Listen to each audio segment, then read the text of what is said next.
बच्चों को कोडिंग के नाम पर लल्ला लल्ला लोरी सिखाने वाली कंपनी बनी 22 बिलियन डॉलर्स की कंपनी। हाँ, मैं उसी कंपनी की बात कर रहा हूँ जिसकी नेट प्रॉफिट 2000 करोड़ रुपए की थी लास्ट ईयर और लॉस 4500 करोड़ रुपए का।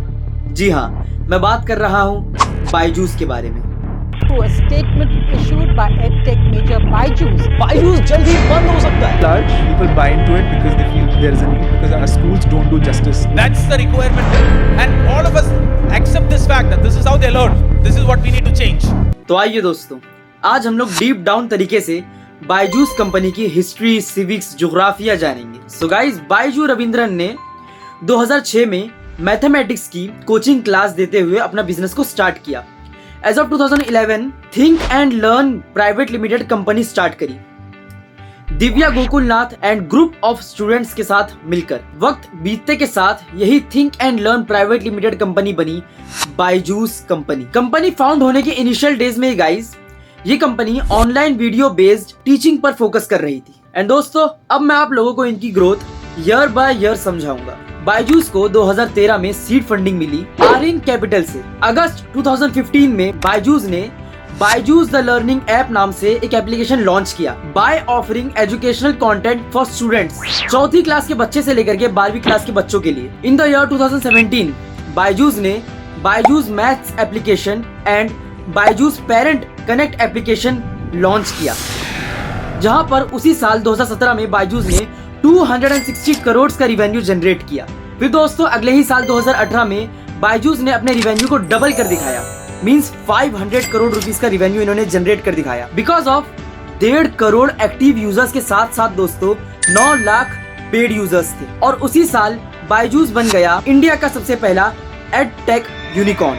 फिर साल आया 2019, बायजूस पर पैसों की बारिश होने लगी। दुनिया भर से बड़े बड़े इन्वेस्टर्स एंड कंपनीज बायजूस में इन्वेस्ट करने लगे, जहां पर बायजूस को 785 मिलियन डॉलर्स की फंडिंग्स मिली, जिसमें से एक बहुत ही कॉमन एंड बहुत ही फेमस नाम आता है एक इन्वेस्टर का। उनका नाम है चैन ज़करबर्ग, जो मार्क ज़करबर्ग की वाइफ है और मेटावर्स की को-फाउंडर भी। सो गाइज, ये थी कहानी बायजूस के सक्सेसफुल होने की। कैसे एक मैथमेटिक्स के कोचिंग क्लासेस से निकलकर बन गई इंडिया की सबसे बड़ी एडटेक कंपनी।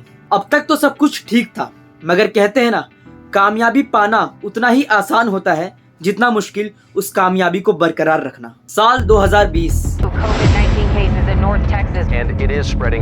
मानो कि जैसे एडटेक कंपनीज को वरदान मिल गया हो। बिकॉज ऑफ कोरोना पेंडेमिक, सभी स्कूल, सभी कॉलेजेस ऑनलाइन वीडियो कॉन्फ्रेंस के बेसिस पे अपने लेक्चर्स को अटेंड करवा रहे थे, जहां पर बायजूस, फिजिक्स वाला एंड अनअकैडमी जैसी बहुत बड़ी बड़ी एडटेक कंपनीज इंडिया में ऐसे फेमस हो गई। And in the pandemic year guys, white Hat junior, जो कि एक सब कंपनी है बायजूस की, उसने बच्चों के लिए एक एडवर्टीजमेंट रन की, जहां पर वुल्फ गुप्ता के नाम से उन्होंने बताया कि कैसे एक 8 साल के बच्चा, कभी वो बच्चा 8 साल, कभी 11 साल, कभी 12 साल, कभी 14 साल का हो जा रहा था और उसको गूगल में नौकरी मिल जा रही थी, क्योंकि उसने व्हाइट हेड जूनियर से कोडिंग्स को सीखा और गूगल में वैकेंसी खाली होने पर अप्लाई कर उसे 125 करोड़ की एनुअल रिवेन्यू पे उसको जॉब मिल गई। कितनी सेंसलेस और बेसलेस बात है ये। मतलब इंडियन पेरेंट्स ने इस पे विश्वास भी किया और अपने बच्चों के लिए 40,000 50,000 के पैकेज लेकर के अपने बच्चों को कोडिंग तक सिखाना स्टार्ट कर दिया, जहां पर 2020 के पेंडेमिक में बायजूस ने बहुत पैसे कमाए, बहुत ज्यादा। It's not just about dreaming big. You can't just dream big, but keeping a daily goal and a weekly goal and a monthly goal and an annual goal is what will differentiate you from whether are you just dreaming or are you doing also. And दोस्तों, अब आप इस chart को देखिए।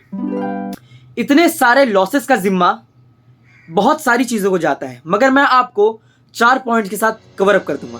सबसे पहला point, fake sales.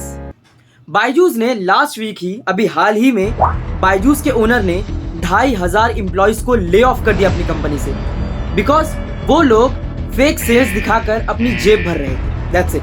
And the second point is guys, advertisement expenses. Shahrukh Khan जैसे बड़े सेलिब्रिटी के साथ ब्रांड एंडोर्समेंट करना, और उसके बाद सितंबर 2020 में ओप्पो को रिप्लेस कर इंडियन नेशनल क्रिकेट टीम को स्पॉन्सर करना, और उसके बाद अभी हाल ही में फीफा की टाइटल स्पॉन्सरशिप लेना। और उस पर भी यूट्यूब पे जो एडवर्टीजमेंट रन होते हैं बायजूस के, उन्होंने बायजूस की यूट्यूब एडवर्टीजमेंट पे इतना खर्चा किया, जितनी भी इंडियन एडटेक कंपनीज है उन सभी को मिलाकर भी उसका 3 गुना ज्यादा उन्होंने एडवर्टीजमेंट पे खर्चा किया अपने सिर्फ यूट्यूब पे एड रन करने के लिए।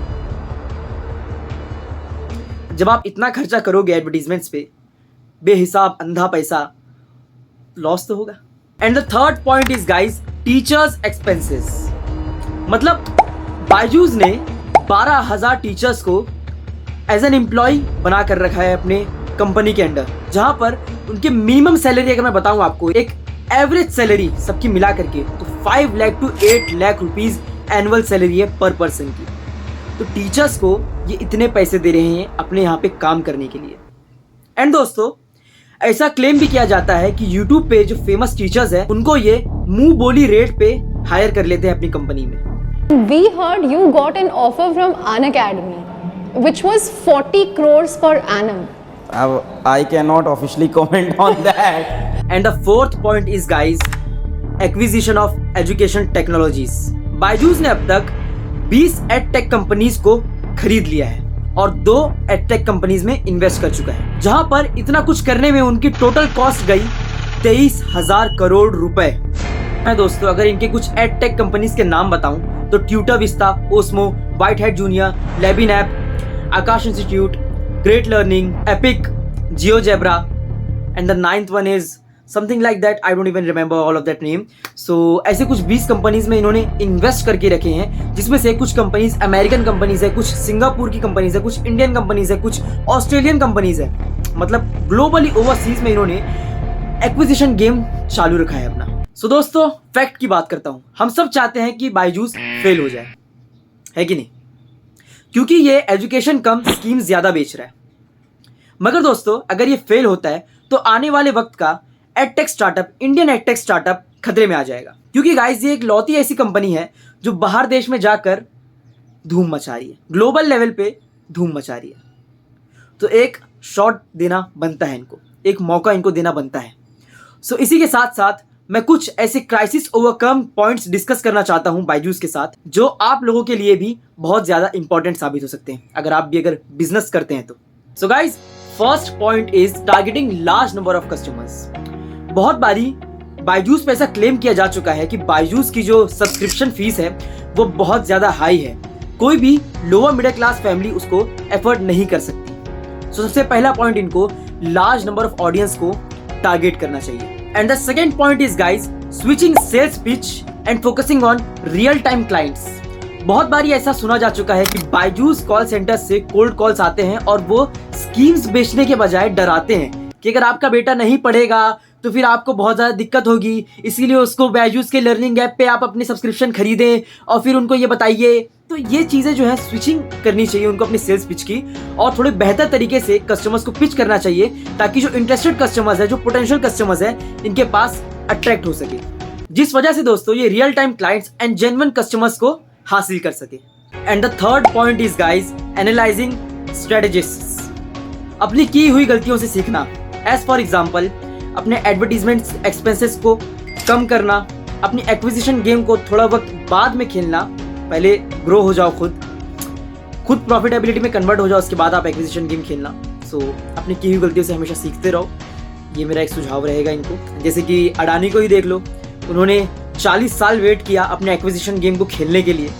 या तो मैं कहूँ कि पिछले 10 साल में इन्होंने जो काम किया उसमें से जो एक्विजिशन गेम खेलना चालू किया वो ये लास्ट ईयर ही खेलना चालू किया। पहले 9 साल उनको स्टैंड आउट करने में लग गए, जिस पर मैंने एक बहुत अच्छी वीडियो भी बनाई है। अडानी के पर्सनल लाइफ से, बिजनेस लाइफ से रिलेटेड पूरी वीडियो आप लोगों को मिल जाएगी, लिंक डिस्क्रिप्शन में होगा, आप जाके चेक कर लो। वो भी एक one of the most valuable case study है गाइस, आप लोग जरूर देखना। And the fourth point is guys, adopting the root level of edtech. आने वाले वक्त में एडटेक कंपनीज जो है वो मेटावर्स में कन्वर्ट हो जाएगी। मतलब वर्चुअलिटी की दुनिया में तो है ही अभी, ऐसा हम 2D जैसे तो देख ही रहे हैं, लेकिन वो 3rd डायमेंशन 4th डायमेंशन में कन्वर्ट हो जाएगा। तो पढ़ाई कितनी इजी हो जाएगी आने वाली जनरेशन के लिए, वो हम आप सब अभी से अंदाजा लगा सकते हैं। तो अगर बायजूस इसी चीज में अगर रहेगा तो मैं आपको सबसे पहली बात यही कहना चाहूंगा कि आप आने वाले वक्त की जो 3rd dimension 4th dimension fictional जो चीजें सिखाई जाएंगी उसमें आप अभी से सीखना और समझना चालू कर दो, with no cost and investment. Just सीखो और समझो, दैट्स इट। ये मेरा कुछ सुझाव रहेगा आपको अगर आप तक मेरी वीडियो पहुंचेगी तो बहुत अच्छी बात है, नहीं भी पहुंचेगी तो फिर हम खुद को इतना काबिल बनाएंगे कि आपसे भी आगे एक दिन पहुंचेंगे इंशाल्लाह।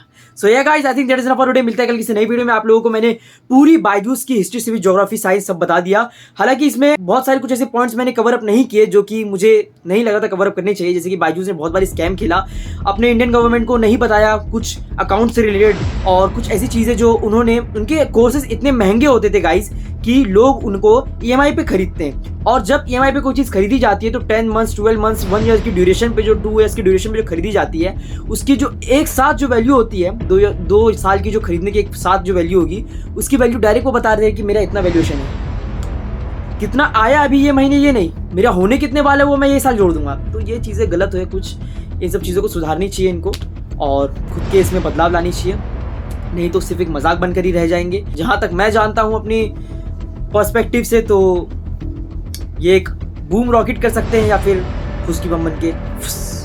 सो yeah guys, I think that is enough for today. मिलते हैं कल किसी नई वीडियो में, किसी नए दिन के साथ, किसी नए शुरुआत के साथ, किसी नए सफ़र के साथ, किसी नए टॉपिक के साथ, किसी नए एरा के साथ। तब तक के लिए खुदा हाफिज़, फ़ी अमान अल्लाह, शब्बा खैर, दुआ में याद रखना। चलो चलते हैं।